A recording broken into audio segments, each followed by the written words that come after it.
welcome back to another episode of Pondering Podcast.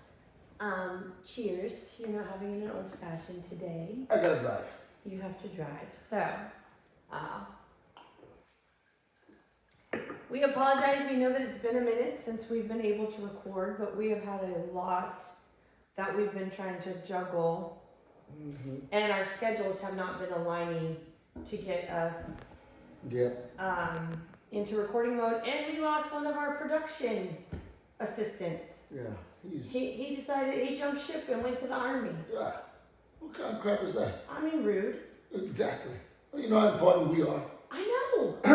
Just saying. I'm so lucky to be here with the talent. I mean, I don't know why everyone else doesn't want to be here with the talent. So, Lou, anything you want to catch us up on? No, not yet. We're gonna save that for later. Okay. Well, no, I didn't mean that. What do you mean? I just meant like how our schedules have been crazy. Like, what have we been up to? It's a lot crazy. I mean, you got promoted at work. I did. Right? I I'm in chaos at work. You are. There's a bunch of stuff around here that's going on the farm, and now we added rabbits to the farm thanks to somebody that decided to didn't want to raise theirs, so they threw them out front, and then they found us. Yeah. Weird how this shit happens, but Erica tracks all this shit. So people drop off. I'm a safe space. Yeah, they drop rabbits off out here in the country where we live, not on our property, but somewhere else. But the rabbits decided, hey, that place looks nice, let's go over there. And there was 5. Oh, I saw one of them this morning. Yeah, so there were 5 total. Harley found them before we did, so unfortunately, he did what dogs do. So now we have 3 left. There's another one I saw this morning. Oh, I got something. Okay, there. Yeah, I saw another one this morning. It's over by the. So then we have another one to catch. You got another one to catch. Then we'll have 4. Then you have 4. Yay! Yeah. Anywho, all right. Our topic today is quite interesting because you and I don't think we've chatted about this a little bit over the years, but not really got into it in depth. But I want to do a comparison of, first of all, our background. We are Creole, both of us.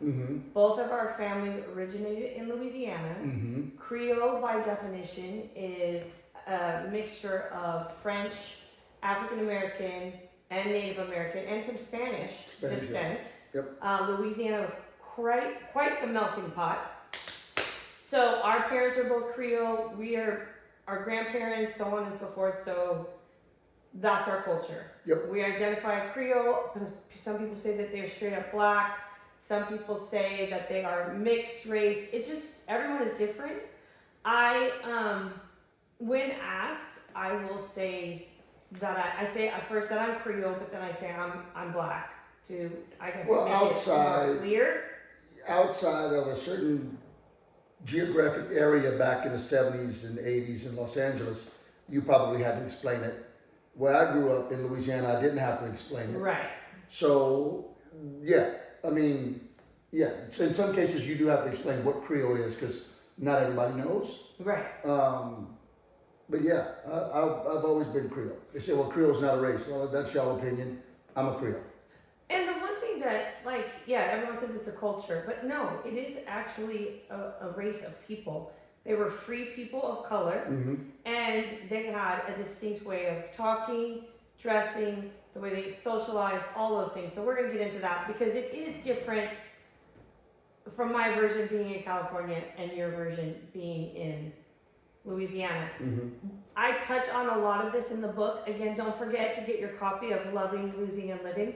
But I touch a lot on this in the book to give an intro because that is a huge part, our ethnicity and our cultural identity, into how we have raised our families and to how we host our social gatherings, and the way I think it goes to how we make people comfortable because we are very much accepting and open culturally as a people. So, you want to start? With what? Talk about New Orleans. How was it growing up in New Orleans? As a Creole man. Again, we grew up in the 7th Ward of New Orleans, not too far from Bourbon Street, Superdome, all that other good stuff. But it was a Creole neighborhood, right? there was a lot of folks like me living in that neighborhood, and it was fun. I had a really good childhood. I mean, we were middle class, lower middle class.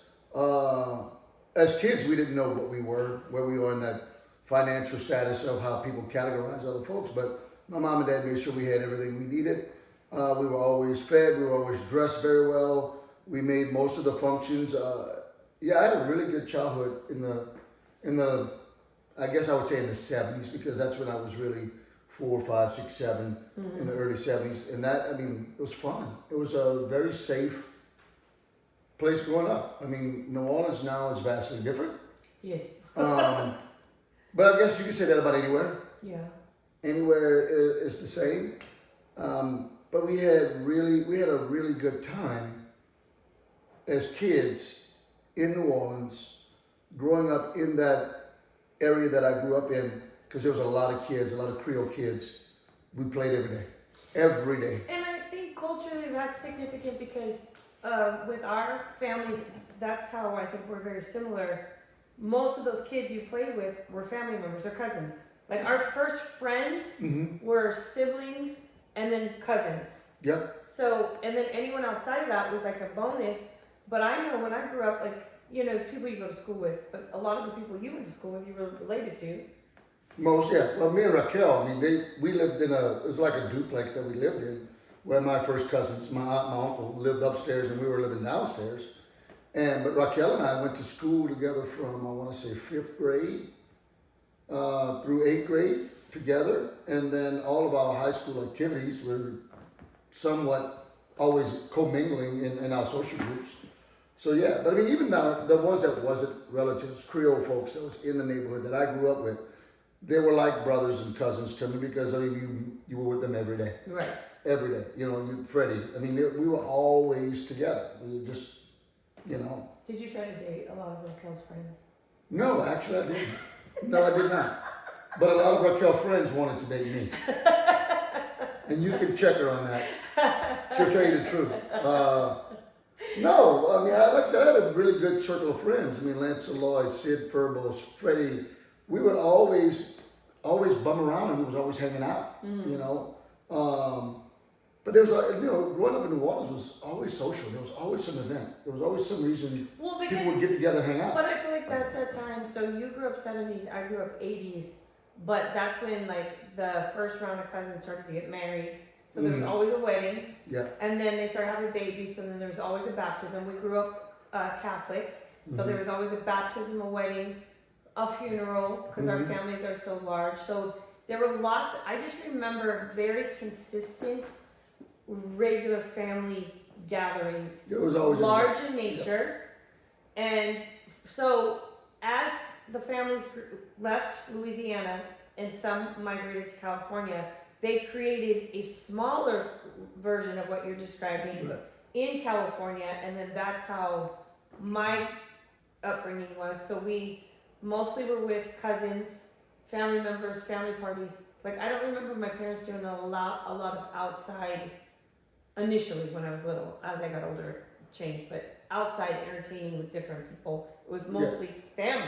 Well, it was always, and it's still this way now. Even in our group that we hang around with now, right? We still hang around with our core group, our family, but the friends, our friends that are not, we consider them family now, but our friends that we met and our cousins' friends that they meet, they want to be part of the family. They want to be part of that group. Yeah. Right? And it's always, we're like I guess the orb, the center, the core, and then everything else is just packed around it. Right? The friends are always packed around it, because who wouldn't want to be around me? I mean, really. I know. The talent. You're the talent. I mean, you draw the attention. Everybody loves Uncle Lou. Everybody loves Uncle Lou. Should have Uncle Lou glass. You should. So, you moved to California in 89? 89. Just got out of the military, yep. Compare it, because you've been in both. I never lived in New Orleans. I visited a ton, but never lived there. So having lived in New Orleans and then coming to California, what were the key differences that you noticed? It was spread out. California is huge, right? So amount of travel time to get from one place to another place to meet friends and cousins and whatnot, made it difficult. It's a lot easier to move in Louisiana from New Orleans to Baton Rouge, which is where our corridor, all of our friends were either in Baton Rouge or they were in New Orleans. And we would always mingle, and that's an hour ride either way, but it was without all the traffic and chaos and whatnot. So moving around in Louisiana was a lot easier in the 70s, 80s, 90s than it was in California. We had cousins. Giselle used to live in Orange County. You guys lived in San Fernando Valley, and Lloyd lived in South Pasadena, which is like a linear line, and you know, just traveling from one to the other is an hour and a half each destination.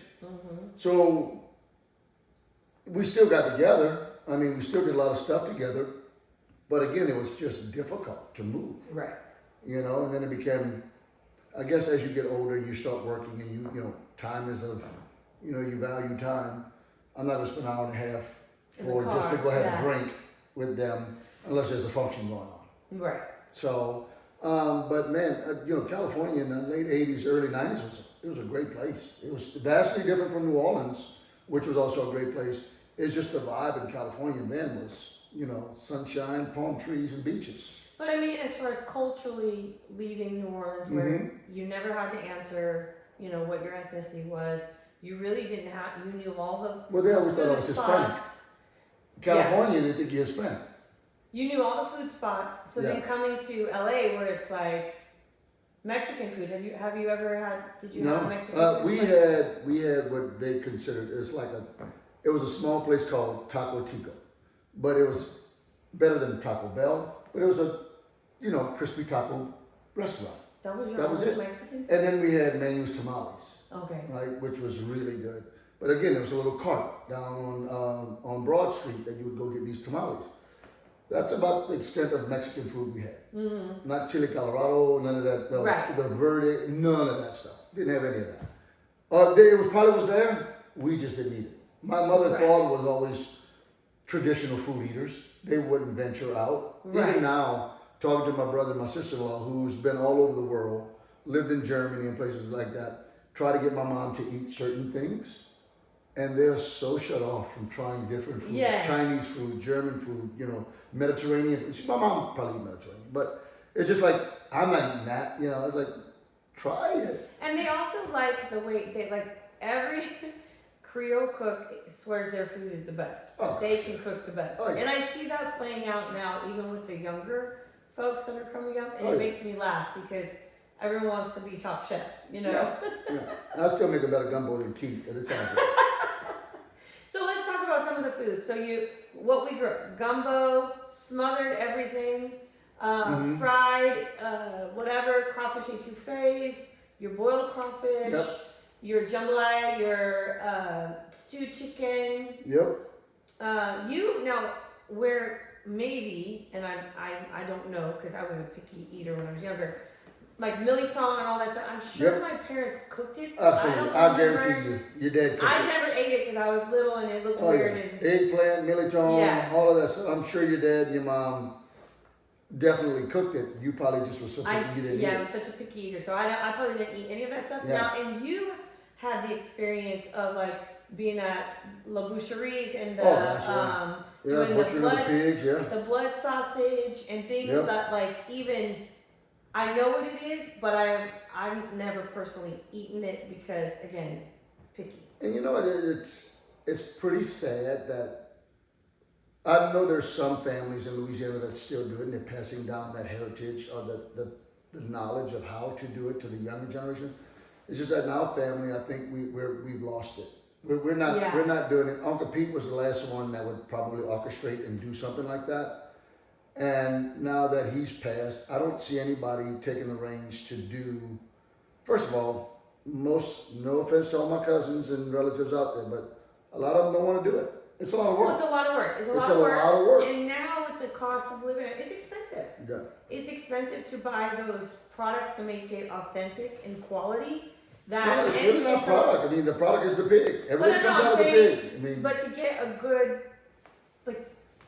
good pig and all of those things, you're putting a lot of time and effort Yeah. and energy, and it's not a lot of the stirring of things that take hours. It's just like people don't. But yeah, They lose interest in it. we always go back and everybody asks us, well, if you guys are French, why y'all don't speak French, right? And we go back to the times where our grandparents was telling our parents that they need to speak English, and our parents brought that down to us saying that you need to speak English, you don't need to speak French.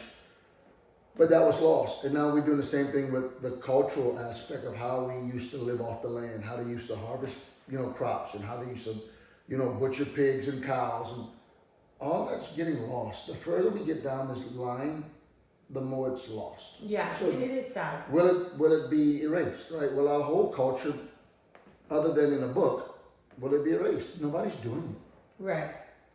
So Well, and everyone is so spread apart.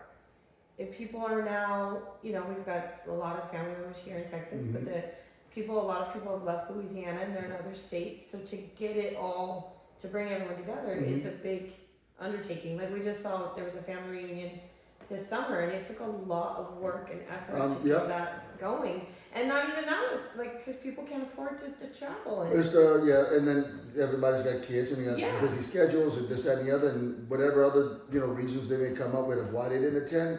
But yeah, it's a lot of work to go into it. And then the people that's probably orchestrating it don't feel appreciated because not everybody's making an effort to be there. Right. So, Let's talk about school. What was school like for you growing up? pretty fortunate as being the youngest of the five. I went to all Catholic school from kindergarten all the way through high school. Same. My brothers, all my other brothers, they all went to public school. My sister went to public school in elementary, and then she went to a private Catholic school in high school. But yeah, I went to, again, the lines are pretty much similar of how you and how your parents structured everything for you guys. Going through school, it was the same. They believe in the Catholic Church. Yes. They believe in going to a Catholic school. Yep. So I think that's one of the things that your parents, when they left Louisiana going to California, they took those values with them, and they planted them in California that way as well. And they even went so far as to create a very close-knit Creole social circle when they got to California to keep a lot of those traditions. So a lot of the same Creole families went to the same Catholic church, and then their kids went to the same Catholic schools. And that was when they lived in Los Angeles. So this was before I was born. Before the Valley. Yeah. And then when we moved, when I was a toddler, we moved to the Valley.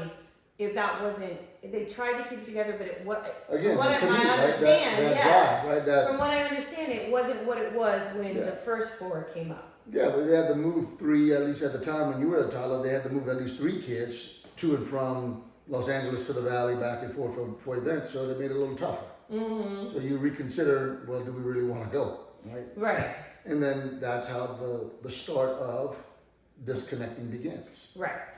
And then people start working more, and kids And get then older, now they it's get only in activities. now it's only on special occasions that we'll get together or see each other. Right. So Right.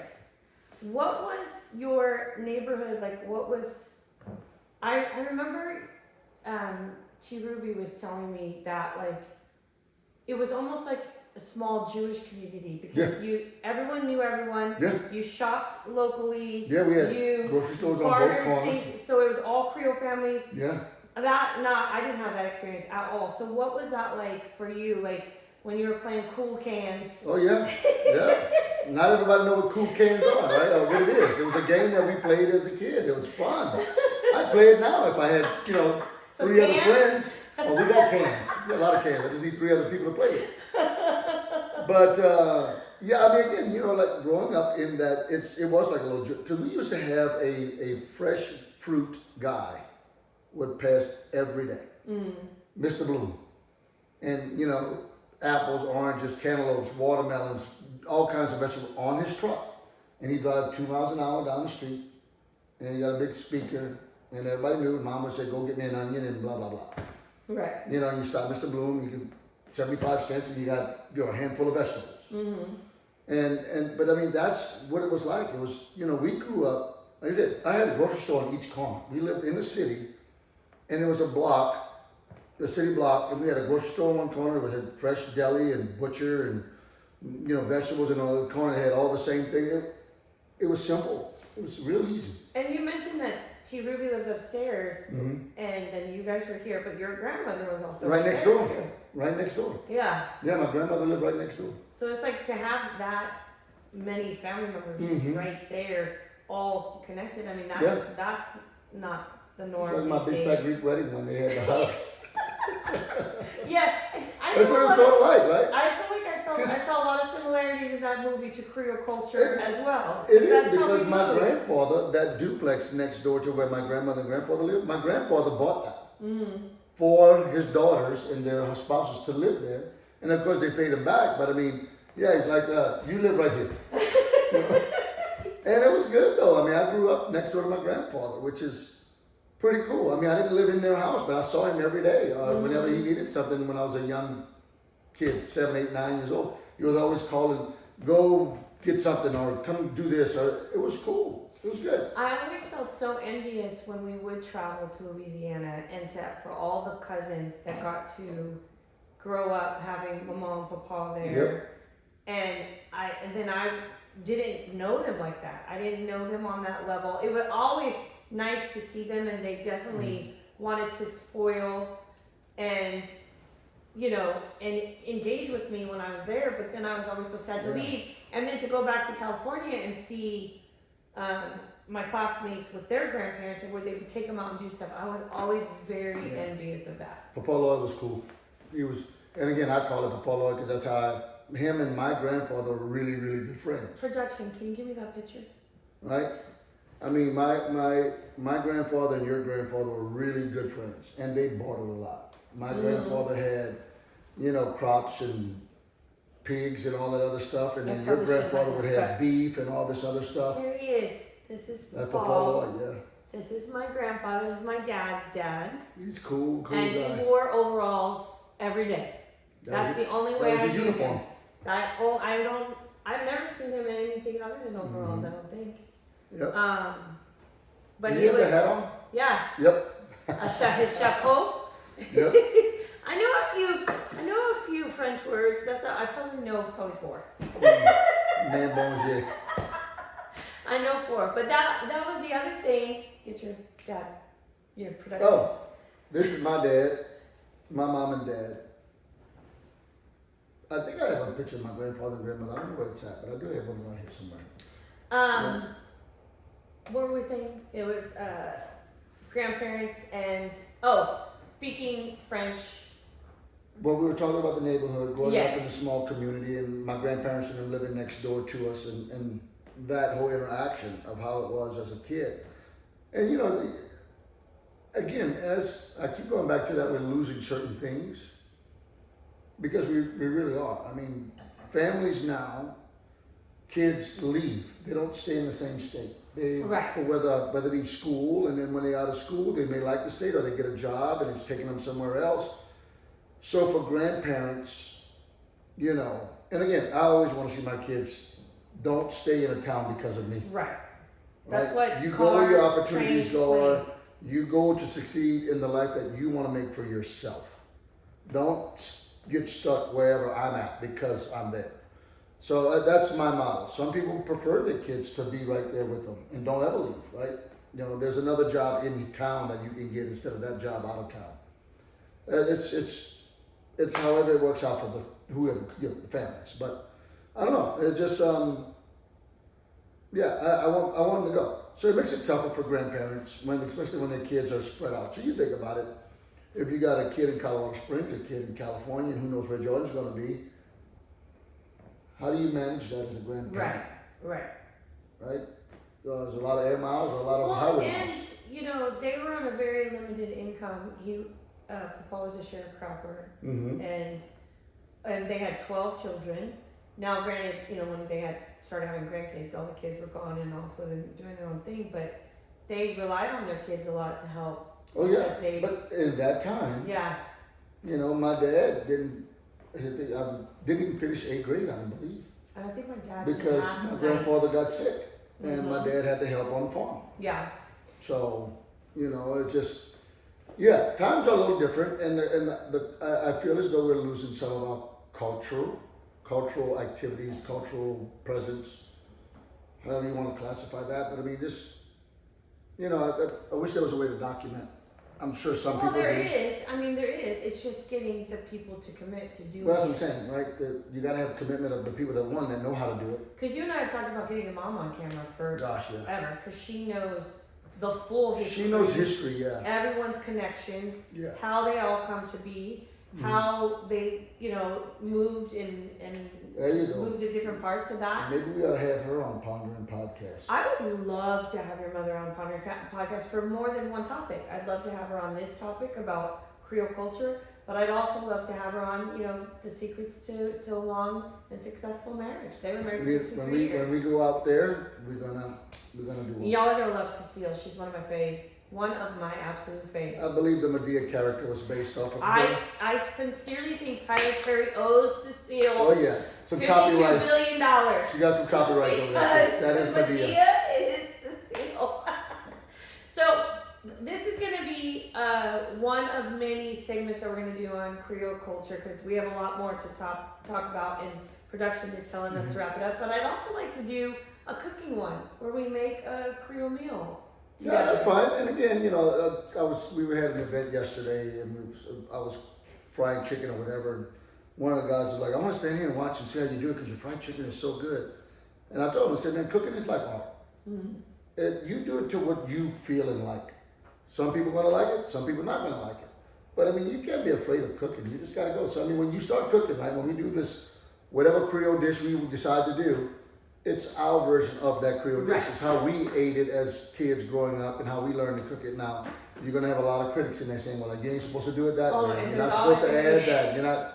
Going back to the Creole. We don't put weenies in our gumbo and all that other shit. So, everyone wants to be top chef. Yeah. Top chef. But yeah, that would be a fun one, doing the cooking one. Yeah. So we hope to bring a lot more of our Creole culture to this, and just again, I wrote about it in the book because it's such a huge piece of who we are and why we move the way we move, because it's kind of ingrained in us to just be the ultimate host and to open our home. Yep. And if we have it, we'll share it with you. So thank you guys again for joining us. We have all the socials. We have Facebook, Erica P. Honore. We have Instagram.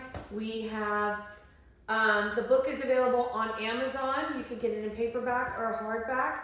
And all of these podcast episodes, the videos will be up on YouTube, the full video. And the audio will be on iTunes, iHeartRadio, and Spotify. Thank you. See you next time. See you later. Bye.